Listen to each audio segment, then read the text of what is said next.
Hey, how's it going? It's your boy, Ryan Flares Doyle, Mobalytics Jungle Expert. Wait, no, that didn't sound right.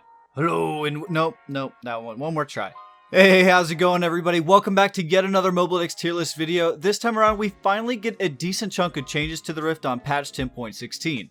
As always, with the release of a new champion, Yone, we won't be putting him on the list just yet until the following patch, but my Yasuo launch PTSD tells me that this champion is going to be 100% pick ban god tier until hotfixed. Anyways, without any further delay, let's get right into it. Starting us off in the top lane S tier roster, we have Jax, Nasus, Fiora, Mordekaiser, and Urgot, with our god tier being the rowdy rough boys of Garen, Darius, and Shin.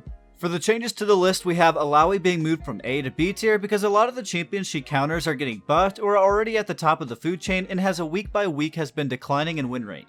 Volibear top is shifting down to B tier from A tier as well because of a similar issues Illaoi has, but now you have Shin, Urgot, Jax, and Fiora being more popular and stronger than him on this patch, as well as a direct nerf to his Q movement speed towards champions, hurting your chances to snowball in the lane phase. Set falls from S to A tier as the double dooski nerfs to his damage ratios on his W and E will be extremely detrimental to his staple laning phase and teamfight power. And lastly, Fiora is going to move up from A to S tier because of the direct buffs to her Q this patch, and having a lot of favorable melee matchups to prey upon in this meta. So moving on to our first top lane highlight, we have Jax, who remained solidified in our S tier roster. Yeah, his buffs came right out of nowhere this patch. Were they warranted? Well, that's not for me to decide, but hey, Worlds is right around the corner, and who doesn't love brawl heavy metas? Jax is one of those all elo menaces when he has a lead and can 1v9 his games with the lead. The base 2-second cooldown reduction on his stun is going to allow him to play even more aggressively when trading during the laning phase, leaving very small windows to retaliate back onto him. His best matchups are the bruisers and tank tops, which hey, those have been the cream of the crop for the past several months. It's really important to note that Conquer is still the best rune choice for Jax paired with Free Boots and Time Work Tonic currently, and with the rushing of Blade of the Ruined King over Triforce first item. Build that Triforce second, followed up by a Death Stance, and by that time your win should be all but guaranteed and in the bag. And for our last top lane highlight, we have Fiora, who moved from A to S tier this patch. Fiora is the grandest duelist around after all, and with the buffs to her QCD being reduced by 3 seconds at rank 1 and 2 seconds at rank 5, safe to say she's going to be given the opportunity to play more in your face and win those 1v1s with ease. She's got a lot of great matchups currently, it goes toe to toe with Darius's, your Garens, Shins, and Jax too. Fiora is easy to pick up, but has a good amount of depth to her to master, using your riposte to outplay skirmishes or outplay your opponents, while blade dancing around your opponent, proccing those true damage vitals. As for her build, she is an oddity because Fiora tends to skip Blade of the Ruined King in favor of Ravenous Hydra into Triforce and Dust Dance. And your runes are still going to be a Conqueror setup with either Free Boots and Biscuits or Time Work Tonic or Demolish and Bone Plating. However, there are some high-elo Fiora players opting to use Transcendence for the CDR spike and Scorch for her early trades. Moving on over to my home sweet home in the jungle, for our S tier we have Warwick, Vi, Graves, Kayn, Kha'Zix, and Echo. And for the first time in a long time, we have no god tier junglers. For the changes to the list, we have Set, who is going from B to the bottom of the Shadow Realm because of the insane damage nerfs to his W and E, thus killing his already dwindling jungle stardom. Jax, however, rejoins us back in B tier as the early CD changes to his stun will help his clear speed and be much healthier in the jungle. And this next one is a bit of a prediction, but Volibear is dropping all the way from God tier to around high A tier due to the direct nerfs to his ganking power on his Q. If you want a better picture, Trundle's win rate plummeted after the move speed nerfs to his kit, and turns out if you nerf a champion's ability to gap close and stick on targets, they're going to lose more often. And lastly, we have Evelynn jumping all the way from B tier to A tier this patch, as the CD buffs to her Q will be extremely useful for her skirmishing power. So moving on to our first jungle highlight, we have Evelynn. And Evelynn is every low elo player's worst nightmare because most players tend to tunnel vision, wander in the middle of nowhere and get picked, and not buy as many pink wards as they should. She tends to do worse at lower ranks compared to other assassin junglers, as she's extremely ult reliant and not able to skirmish well due to low DPS. Thanks to the buff to her QCD though, which was meant to help her potentially flex to the solo lanes, Eve Jungle also received a very substantial buff as it will now allow her to duel and skirmish pretty effectively. This means she won't have to concede every scuttle fight or every 1v1, as her Q will be enough for her to actually bring people down into execute range. This also helps for situations where you miss your initial Q, as the CD is going to be very short. Expect to see a lot more Eve on this patch, as well as due to other junglers getting weaker as well, which is perfect for her.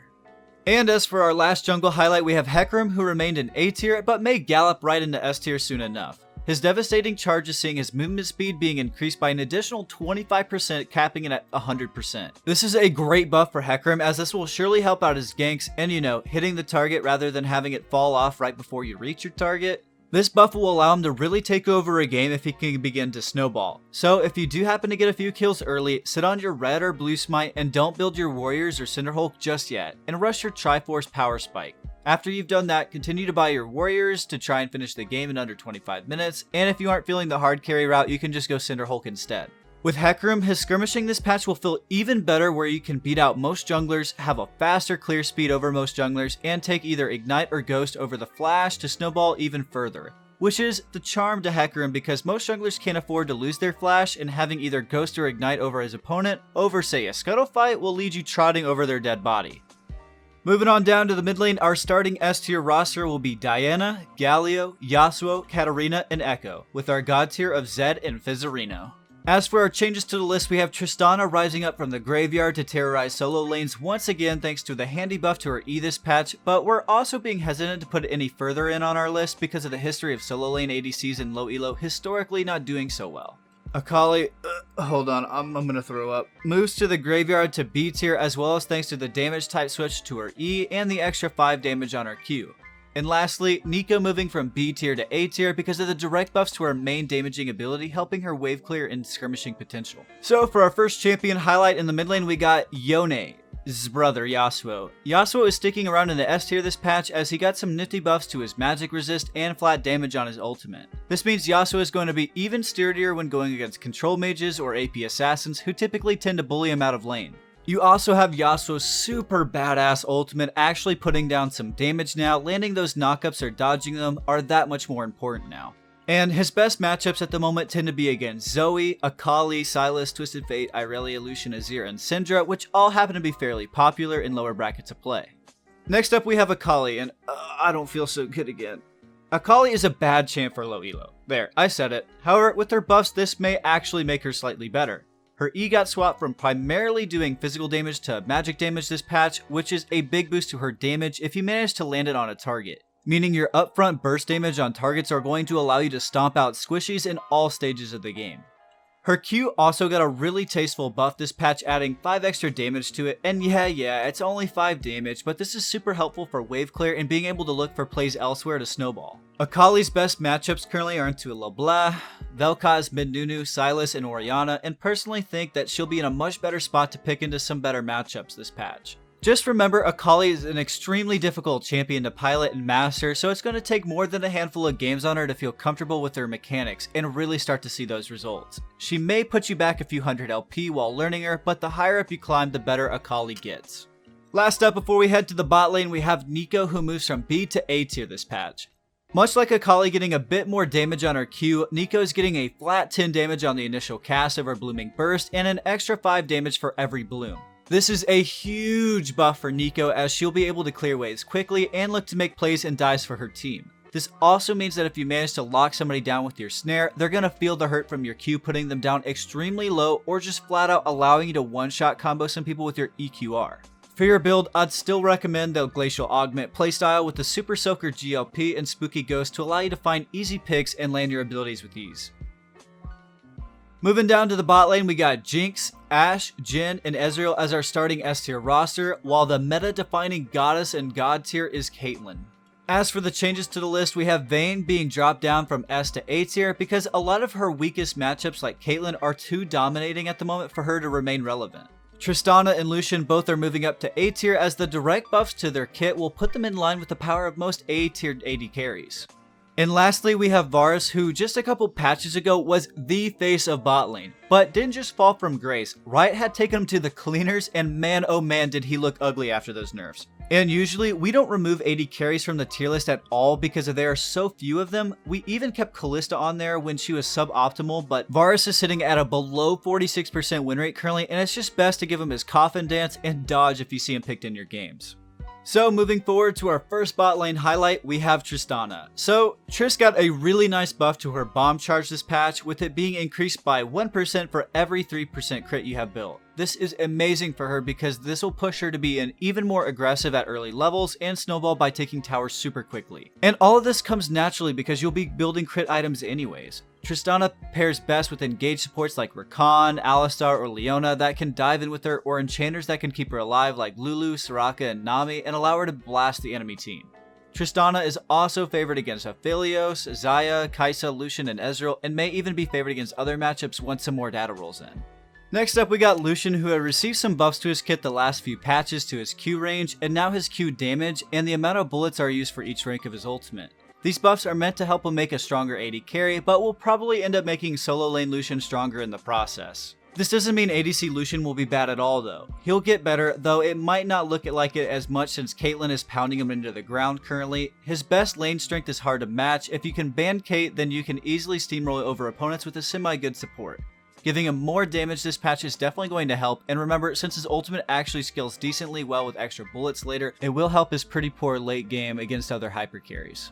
Last up, we got the Sheriff Caitlyn, who is the queen bee of bot lane last patch and might as well be this patch as well. The whole S tier roster is now saying who can play against Caitlyn in her oppressive range. Morgana is getting buffed this patch, which is only going to make Kate's stats look even more impressive. At the moment, she is one of the highest play rates with the highest win rate. Nobody can compete with her. Ban rate is climbing every single day up into the mid 30%. She's too strong, but everyone is already fed up with playing against her. The best phase in the game right now is for her early game. This is where she can get a hold of the game and basically never let go thanks to her sieging potential and dragon control.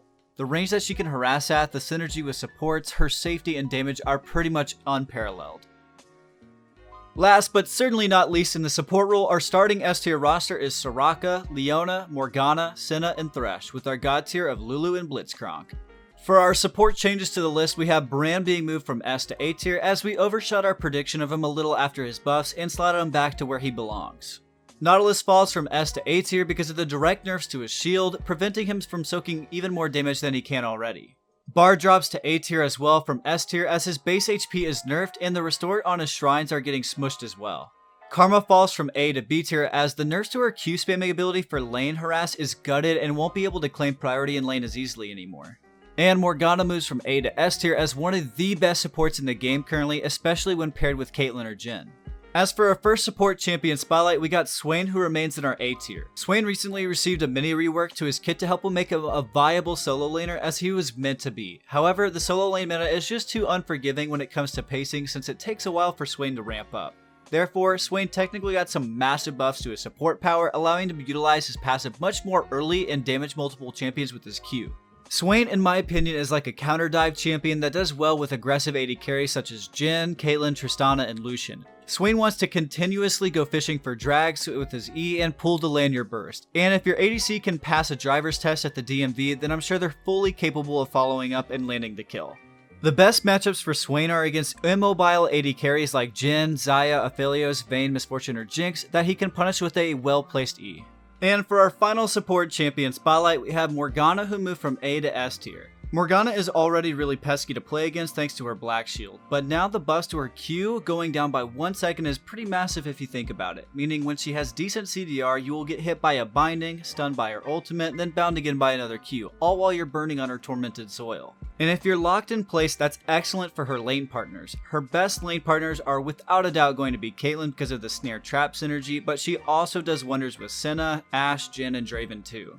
For your rune choice, Common is going to be your go-to, but Guardian does do slightly better, so be sure to try out both. Build-wise, you want to build your mobility boots and Zhonya's as your core items, and afterwards picking up a Redemption or Locket is a must to smash those mid-game team fights.